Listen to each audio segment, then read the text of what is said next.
نحمد ونصلي على رسوله الكريم أما بعد فأعوذ بالله من الشيطان الرجيم بسم الله الرحمن الرحيم الله نور السماوات والأرض مثل نوره كمشكاة فيها مصباح المصباح في زجاجة الزجاجة كأنها كوكب دري يوقد من شجرة مباركة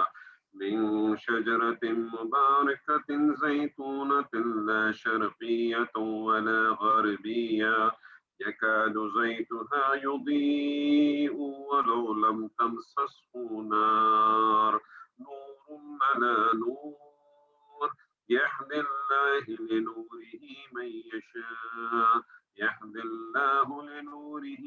يشاء ويضرب الله الأمثال للناس والله بكل شيء عليم رب اشرح لي صدري ويسر لي أمري واحلل عقدة من لساني يفقهوا قولي رب يسر ولا تعسر وتمم بالخير اللهم اجعلنا من الذين آمنوا وعملوا الصالحات وتواصوا بالحق وتواصوا بالصبر اللهم ثبتنا عند الموت بلا إله إلا الله آمين يا رب العالمين السلام علیکم ورحمۃ اللہ وبرکاتہ۔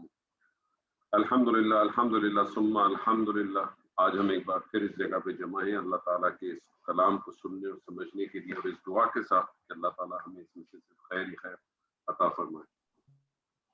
آج کوئی صورت ہم نے نہیں شروع کی، بلکہ ایک سورہ نور کی ایک آیت آپ کے سامنے میں نے رکھی ہے، اور انشاءاللہ تعالیٰ اس کو کوشش کریں گے کہ جتنا اس کو بہتر سے بہتر ہم ایکسپلور کر سکیں اس کو کریں، اور آپ کو خود اندازہ ہو جائے گا کہ اس صورت کو، اس آیت کو آج چوز کرنے کا آبجیکٹو کیا تھا، وہ بھی انشاءاللہ تعالیٰ آپ کے سامنے ایک آئے گا، کیونکہ جو ایک بات میں بار بار آپ سے کہتا ہوں کہ ہمیں اپنی فطرت کی طرف لوٹنا ہے، تو یہ آیت ہمیں فطرت کی طرف لوٹانے کی بات کرتی ہے۔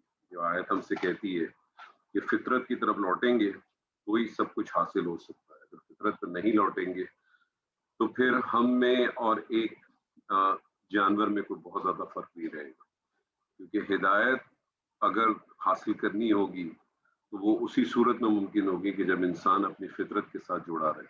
جہاں وہ اپنی فطرت سے، جہاں اس نے اپنی فطرت کو مسخ کیا تو آپ سمجھ لیں کہ وہ اس نے اپنے آپ کے ساتھ ظلم شروع کر دیا۔ قرآن مجید میں عموماً جہاں بھی آسمانوں اور زمین کا اکٹھا ذکر آیا ہے وہاں یاد رکھ لیجیے گا عموماً اس سے مراد پوری کائنات ہوتی ہے۔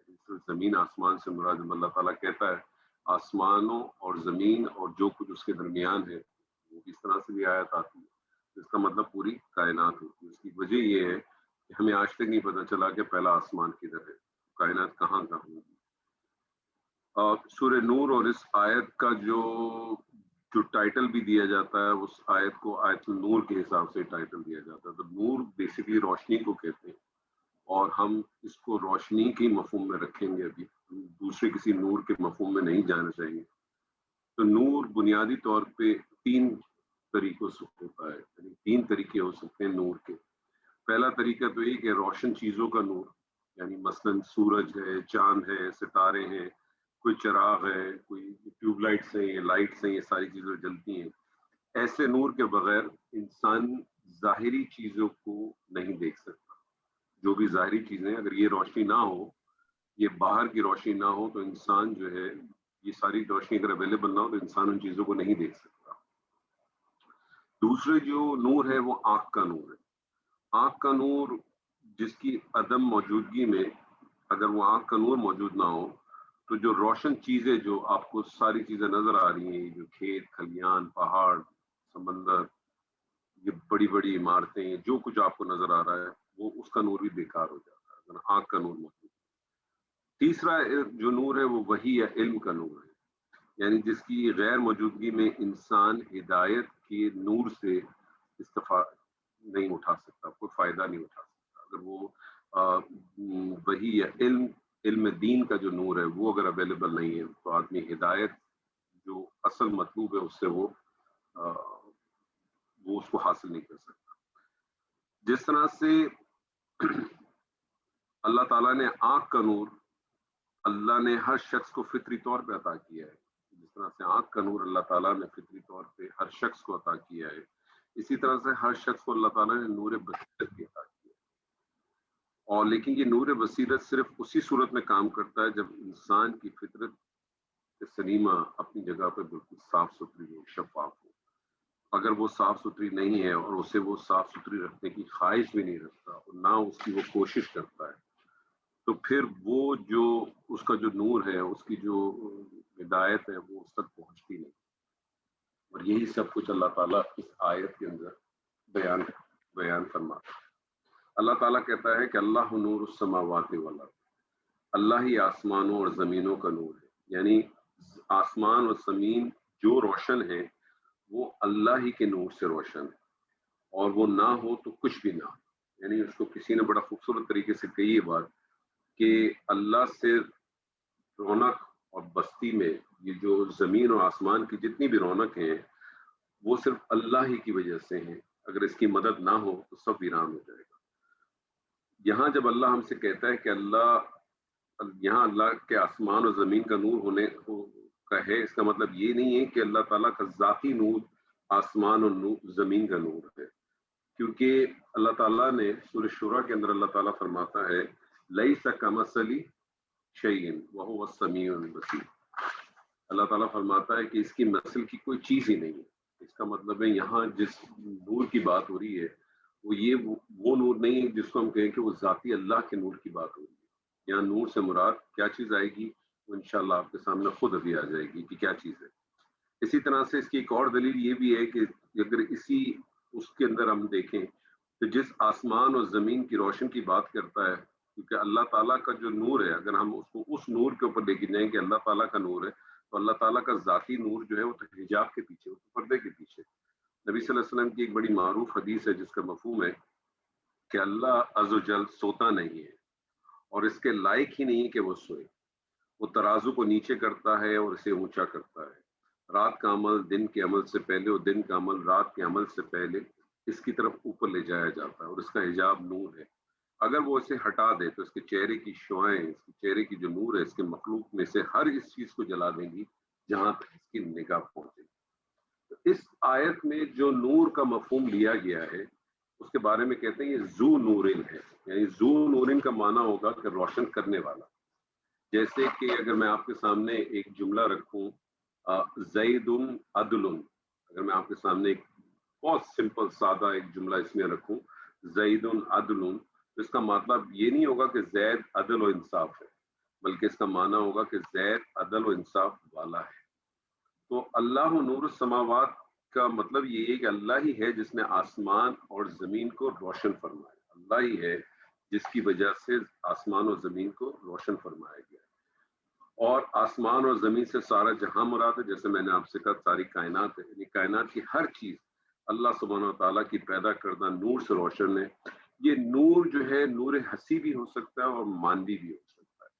یعنی حسی سے مراد ہے کہ ایک وہ نور جو خود روشن ہے اور دوسروں کو روشن کرتا ہے، جیسے سورج ہے، چاند ہے، ستارے ہیں، بجلی ہے، آگ ہے، ہر قسم کے چراغ جس طرح سے ہوتے ہیں، کچھ ایسے بھی جانور ہیں یا کچھ ایسے حیوان ہوں گے یا درخت ہوں گے کہ جن سے بھی روشنی نکلتی ہے، یہ سب اللہ کے پیدا کرتے ہیں۔ ایک وہ نور ہے جو اللہ تعالیٰ نے حسن یا توانائی کی کسی نہ کسی شکل میں کائنات کے ہر ذرے میں ودیت کی۔ مثلاً مثال کے طور پہ آپ کہتے ہیں جیسے چہرے کا حسن، چہرے کا جو بھی حسن ہے وہ چہرے کا نور ہے، چہرے کا جو بھی حسن ہے وہ چہرے کا نور ہے۔ اسی طرح سے گھر کے افراد جو ہیں وہ گھر کا نور ہوتے ہیں۔ اسی طرح سے کسی شخص کی جو آواز ہے، گلے سے جو کچھ آواز نکلتی ہے، صورت میں نکلتی ہے، وہ اور اس صورت میں سے نکلنے سے جو لوگوں کے کانوں میں جو اچھی آواز پہنچتی ہے وہ اس کا نور ہے، اس آواز کا نور ہے۔ زبان کا نور بولنے سے ظاہر ہوتا ہے۔ یعنی ہر جو بھی چیز ہے اس کے اندر کوئی نہ کوئی روشنی، کوئی نہ کوئی ہدایت کا عمل اس کے اندر موجود ہے، وہ کسی نہ کسی شکل میں ہمارے سامنے ضرور آتی ہے۔ سمندر ہیں، پہاڑ ہیں، درخت ہیں، صحرا ہے، ہر چیز کا حسن و جمال ہے، اور اس کا جو منافع ہے وہ اللہ کا نور ہے۔ یعنی جو اللہ تعالیٰ نے ان کے اندر ودیت کر رکھا ہے، اللہ تعالیٰ نے جس طرح سے انسان کے اندر چیزیں ودیت کی ہیں، اسی طرح سے اللہ تعالیٰ نے یہ ساری چیزیں اپنی تمام مخلوقات کے اندر ودیت کی۔ اسی لیے تو اللہ تعالیٰ ہمیں بار بار کہتا ہے نا کہ تم غور و فکر کرو، تم اس چیزوں کو دیکھو۔ اللہ تعالیٰ جو ہم سے بار بار ڈیمانڈ کرتا ہے، اللہ جو ہم سے کہتا ہے کہ تم غور و فکر کیوں نہیں کرتے، تم ان کے اوپر سوچتے کیوں نہیں ہو؟ میں تمہاری جو میری جو آیات ہیں، آیات، ایک آیات جو لکھی ہوئی ہے الف لام میم، یہ آیت بھی ہے لیکن اس کے معنی تو نشانی ہے۔ اللہ کہتا ہے میری نشانیوں کو دیکھو، اس کے اوپر تھوڑا سوچو، اس پہ تھوڑا غور و فکر کرو، اس پہ دیکھو تو صحیح کیا ہے۔ یہ سب کچھ اللہ ہی کا پیدا کرتا ہے۔ تو نور چاہے وہ کسی انسان کے ساتھ بھی ہو سکتا ہے، کسی حیوان کے ساتھ بھی ہو سکتا ہے، کسی بھی مخلوق، جتنی بھی مخلوقات ہیں سب کے ساتھ ہو سکتا ہے۔ نور کا بس آنکھ میں بینائی ہے، اس کا بھی ایک نور ہے۔ یہ نہ ہو تو نہ ہم سورج کو دیکھ سکتے ہیں، نہ چاند کو دیکھ سکتے ہیں، جو بذات خود ایک روشنی پیدا کرتے ہیں۔ آنکھ کا نور اگر نہ ہو کسی انسان کا تو پھر کیا کہے گا؟ اس کو کچھ بھی نظر نہیں آئے گا۔ نہ اس سے روشن کائنات کے ذرے میں پھیلے ہوئے جو بھی حسن ہے اس کو نظر نہیں آ سکتا۔ اسی لیے کسی ایسے شخص کو جس کی آنکھیں نہ ہوں یا جس کی بینائی بالکل ہی جا چکی ہو یا ختم ہو چکی ہو، جسے نظر نہ ہو، تو ہم اس کو یہی کہتے ہیں کہ اس کی آنکھوں میں نور نہیں۔ اسی طرح سے کان کا نور ہے، اس کی سننے کی قوت ہے۔ کان کا جو بھی نور ہے وہ سننے کی قوت ہے۔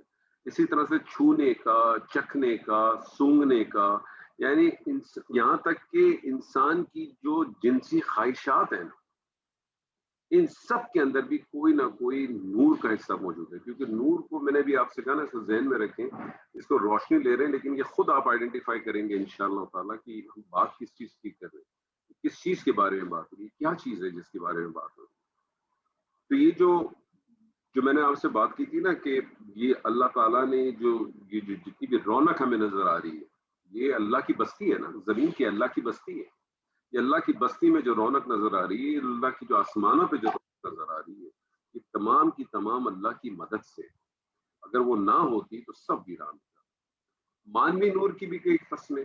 مانوی نور کیسے ہوگی کہ ایک اللہ سبحانہ و تعالیٰ کی ہدایت ہے جس سے گمراہی کے اندھیرے ختم ہو جاتے ہیں۔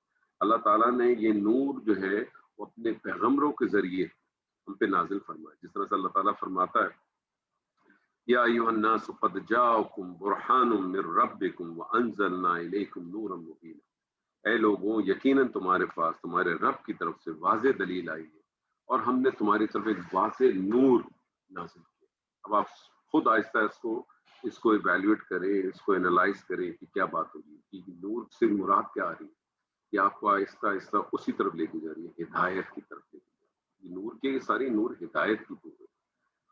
اسی طرح سے اللہ تعالیٰ ایک اور جگہ پہ فرماتا ہے کہ هو الذی ينزل على عبده آیات مبینات لیخرجکم من الظلمات الى النور وان اللہ بکم لرؤوف رحیم۔ وہی ہے جو اپنے بندے پہ واضح آیات اتارتا ہے تاکہ تمہیں اندھیروں سے روشنی کی طرف نکالے، تمہیں اندھیروں سے روشنی کی طرف نکالے، اور یقیناً اللہ تم پر یقیناً بے حد نرمی کرنے والا، نہایت ہی۔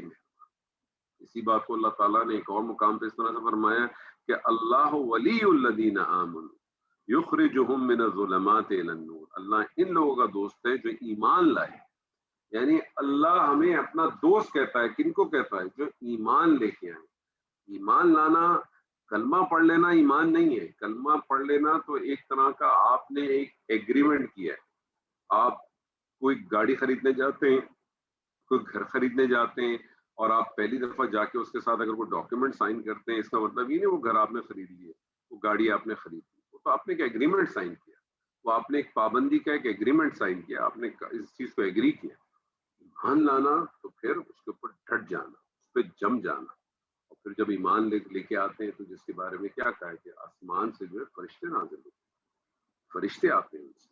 جس طرح سے ہمیں وہ جو روایت ملتی ہے کہ جب سیدنا ابی بکر نے کہا تھا نبی صلی اللہ علیہ وسلم سے کہ ہماری ایمان کی کیفیت جو ہے وہ گھٹتی بڑھتی رہتی ہے، اس طرح سے نہیں قائم رہتی جس طرح سے ہم آپ کے ساتھ موجود ہوتے ہیں، اس وقت وہ والی کیفیت ہمارے سامنے نہیں ہوتی ہے۔ تو نبی صلی اللہ علیہ وسلم نے کیا فرمایا تھا کہ اگر ابی بکر، اگر ایسی کیفیت تمہاری ہر وقت ہو تو یقین مانو فرشتے تم سے آ کے مصافحہ کیا کرے، ہاتھ ملائے۔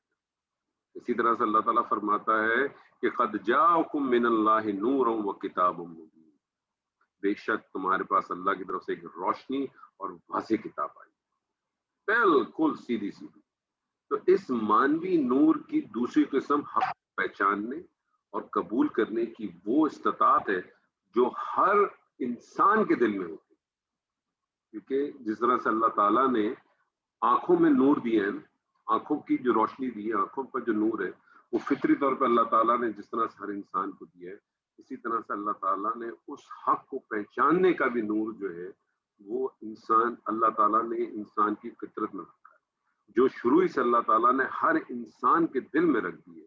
لیکن بعض دفعہ بعض صورتوں میں، اوقات میں ماحول کے اثر یا اپنی بد عملی کی وجہ سے، دونوں چیزیں ہو سکتی ہیں، ماحول کا اثر بھی ہو سکتا ہے اور اپنی بد عملی کی وجہ سے وہ اس سے محروم رہ جاتا ہے.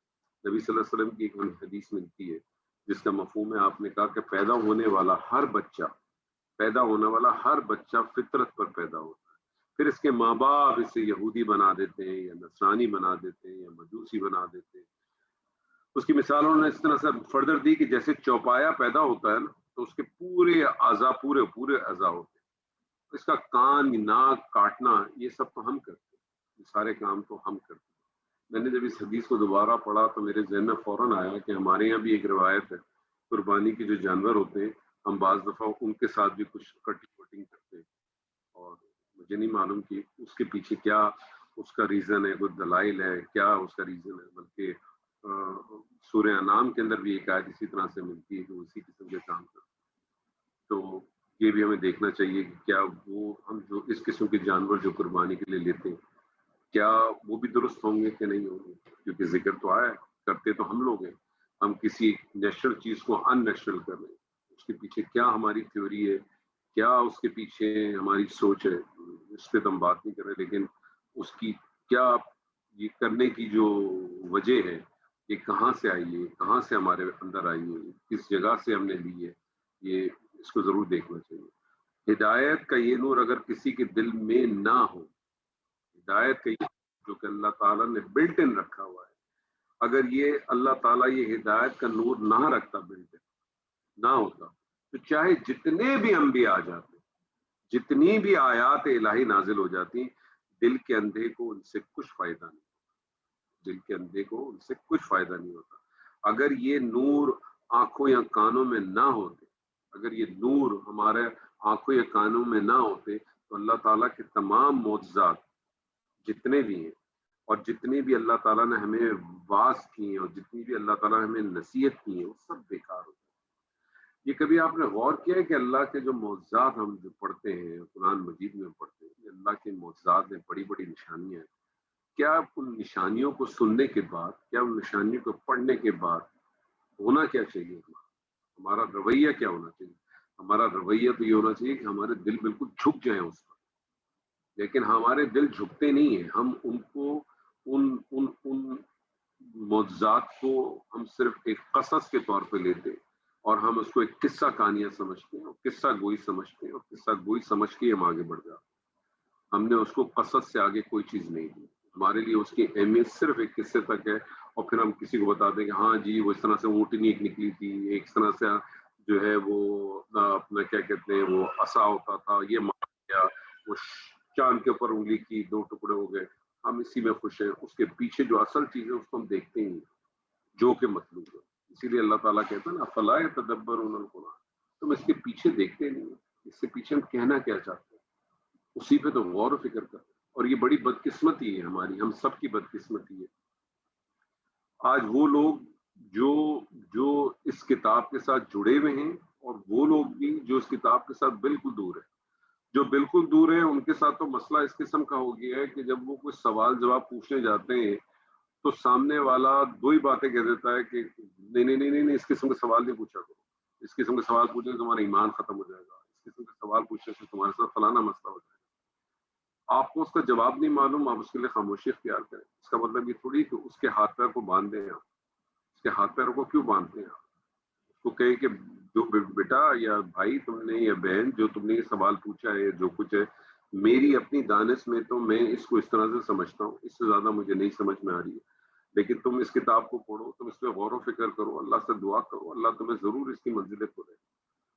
دوسری چیز کیا ہے کہ جو ہمارے پاس جو ایک جو ہے جو اس کی تعلیم حاصل کر چکا ہے، جو اس کو پڑھ چکا ہے، وہ بھی آپ کو ایک بہت ہی لمیٹڈ لیول تک چیز آپ کو بتا دیتا ہے، صرف اذکار کی حد تک، کہ بھئی یہ فلانے کام کر لو، یہ فلانے کام کرنے سے جو ہے نا تمہارے یہ مسئلے حل ہو جائیں گے، یہ نماز پڑھ لینا، یہ اذکار کر لینا، یہ درود پڑھ لینا، اس سے تمہیں جنت مل جائے گی، اس سے تجھے فنانہ مل جائے گا، اس سے تمہارا رزق بڑھ جائے گا۔ ہم نے اسی چیز کے اندر لوگوں کو الجھا دیا۔ ہونا تو دراصل یہی چاہیے تھا کہ اللہ تعالیٰ جب یہ بات کرتا تو اللہ تعالیٰ نے جب یہ آپ کو ہدایت کی چیزیں دی ہیں، اللہ تعالیٰ نے آپ کو یہ آنکھوں میں، یہ کانوں میں، یہ ساری چیزیں نور بھیجا ہے، اگر یہ نہ ہوتا تو یہ جتنے بھی انبیاء آئے تھے، یہ سارے ان کے واعظ، ان کے سارے جتنے بھی معجزات ہیں، یہ کوئی بھی چیز اثر نہیں کرتی۔ قرآن مجید نے اس بات کو بڑی خوبصورت طریقے سے بیان کیا سورہ اعراف میں۔ اللہ تعالیٰ فرماتا ہے لَهُمْ قُلُوبٌ لَا يَفْقَهُونَ بِهَا وَلَهُمْ عَيْنٌ لَا يُبْصِرُونَ بِهَا وَلَهُمْ آذَانٌ لَا يَسْمَعُونَ بِهَا۔ ان کے دل ہیں جن کے ساتھ وہ سمجھیں نہیں، ان کے کان ہیں جن کے ساتھ وہ دیکھتے ہی نہیں، ان کی آنکھیں جن کے ساتھ وہ دیکھتے ہی نہیں، ان کے کان ہیں جس کے ساتھ وہ سنتے ہی نہیں۔ یہ عمل کون کرتا ہے؟ کبھی غور کیا آپ نے؟ جانور ہے، وہ دیکھتا ہے، وہ چلا جاتا ہے، وہ سنتا ہے، وہ چلا جاتا ہے۔ انسان اور جانور میں کیا بنیادی فرق ہوتا ہے؟ انسان محسوس کرتا ہے، انسان محسوس کرتا ہے۔ کسی جانور کو آپ کہہ سکتے ہیں، کسی کتے کو، کسی بلی کو، کسی کو آپ کہہ سکتے ہیں او آگے مت جانا، آگے آگے، وہ مانے گا کبھی؟ وہ جب تک اس کی حرارت کو نہیں محسوس کرے گا، اس آگ کی حرارت کو محسوس نہیں کرے گا، اس سے پہلے وہاں سے نہیں ہٹے گا۔ لیکن انسان اگر دور سے ہی دھواں دیکھے گا، دور سے ہی دھواں دیکھے گا اور شعلے بھڑکتے ہوئے دیکھے گا تو اس کے قریب نہیں جائے گا۔ یہ انسان اور جانور میں فرق ہے۔ جانور کا دیکھنا صرف دیکھنا ہے، جانور کا سننا صرف سننا ہے، جانور کا کھانا صرف کھانا ہے، جانور کی اپنی شہوت صرف اپنی شہوت۔ انسان کا یہ معاملہ نہیں ہے، انسان کے ساتھ یہ معاملہ نہیں ہے۔ کیوں نہیں یہ معاملہ؟ کیونکہ اللہ تعالیٰ نے اس کے اندر ودیت کی ہے، جو وہ ودیت کی ہے۔ ودیت چیز کیا ہے؟ فَأَلْهَمَهَا فُجُورَهَا وَتَقْوَاهَا۔ اللہ تعالیٰ نے اس کے اندر اس چیز کو ودیت کر دی ہے، وہ کرتا ہے۔ مطلب ساری آیت کا یہ ہے کہ کائنات کی ساری رونق اور آبادی جو کچھ ہے وہ اللہ تعالیٰ کے فیض سے ہے، وہ نہ ہو تو کچھ بھی نہ رہ جائے۔ نور کے تمام ذرائع، چاہے وہ سورج ہو، چاند ہو، ان سے روشن ہونے والی کائنات ہو، ان کے ادراک کرنے والا نور، اس کا پیدا کردہ، اس طرح سے ایمان کا نور بھی اسی کا عطا کرتا، اسی نے وحی بھیجی، پیغمبر بھیجی، کتابیں نازل کی، دلوں میں انہیں قبول کرنے کا نور رکھا، ان کو دلوں میں قبول کرنے کا بھی نور رکھا، ہدایت رکھی، ہمارے اندر پوٹینشلی چیزیں ڈال دی۔ اللہ نور السماوات والارض میں اگرچہ اس تمام معنی جو نور کے جو میں نے بھی آپ کے سامنے کر دی ہیں، سب آپ کے سامنے بالکل آ جاتے ہیں، بالکل آپ کے ذہن میں۔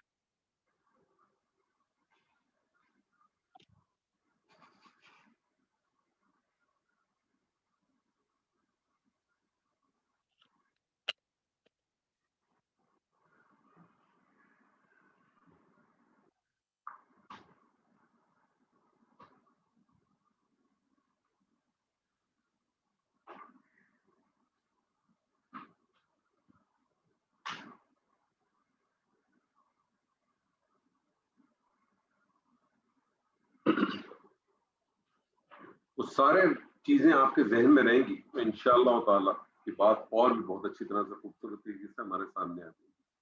کیونکہ اسی صورت میں اللہ تعالیٰ نے پیچھے ایک مقام پہ اللہ تعالیٰ فرماتا ہے آیات مبینات، کہ تو گزشتہ جتنی بھی اقوام کے کچھ حالات اور متقین کے لیے جتنی نصیحت اللہ تعالیٰ نے نازل کی ہیں، اس کو اللہ تعالیٰ خود ہی اسی طرح سے فرماتا ہے۔ اور اسی صورت میں، اسی آیت کے اندر آگے اللہ تعالیٰ نے فرمایا نا یَهْدِ اللَّهُ لِنُورِهِ مَن يَشَاءُ، اور پھر اسی صورت میں آخر کے اندر اللہ تعالیٰ پھر فرماتا ہے وَمَن لَّمْ يَجْعَلِ اللَّهُ لَهُ نُورًا فَمَا لَهُ مِن نُور، اور وہ شخص جس کے لیے اللہ کو کوئی نور نہ بنائے تو اس کے لیے کوئی بھی نور نہیں۔ اللہ نور السماوات والارض کا معنی کیا ہوا؟ اللہ سبحانہ و تعالیٰ آسمانوں پہ، زمینوں والوں کو ہدایت دینے والا، ہدایت دینے والا۔ آسمان اور زمین کی جتنی بھی ہدایتیں سب اللہ ہی کی طرف سے آتی ہیں۔ جتنی بھی ہدایت، یہ ہدایتیں ملے گی کیسے؟ اس کے لیے کرنا کیا ہے؟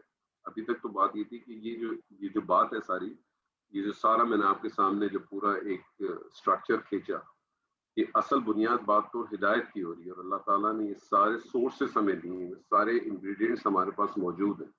ہمارے پاس آنکھیں موجود ہیں، ہمارے پاس کان موجود ہیں، ہمارے پاس